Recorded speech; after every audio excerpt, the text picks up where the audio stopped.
Jackie and Bob, good evening to you. Cardinal George says if he could have, he would have been in Rome. But he's quick to add that today is not about him or his health. Not at all. It's about the two newest saints of the Catholic faith.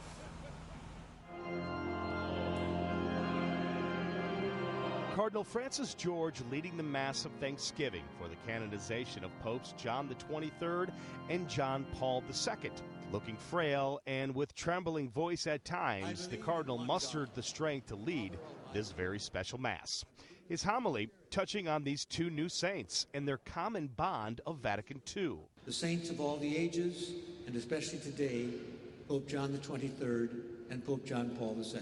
After Mass, George spoke about his health and the times that he spent with John Paul. Cardinal, how are you feeling? I'm a little weak and tired right now. These are the days when the counts are low, and so it leaves me, not only they say prone to infection, I take their word for it, but subjectively I feel a little tired. How's your appetite? Oh, I'm eating still. Probably the most personal memories were if you were invited to eat with him at table. And, he had a way of not saying a lot, but getting a lot of information.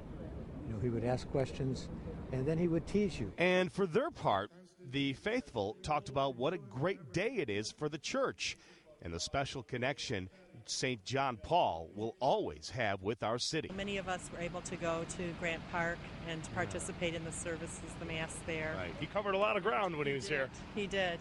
And he brought a lot of people together. As he retired for the evening, the Cardinal was surrounded by his admirers who wished him better health and prayers for his well-being.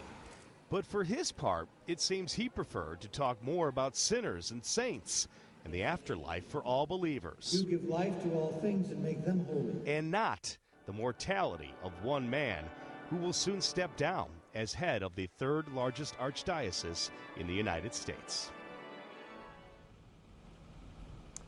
Back live, the search for Cardinal George's successor is officially underway. The Cardinal asked the Papal Nuncio to begin that search some 3 or 4 weeks ago.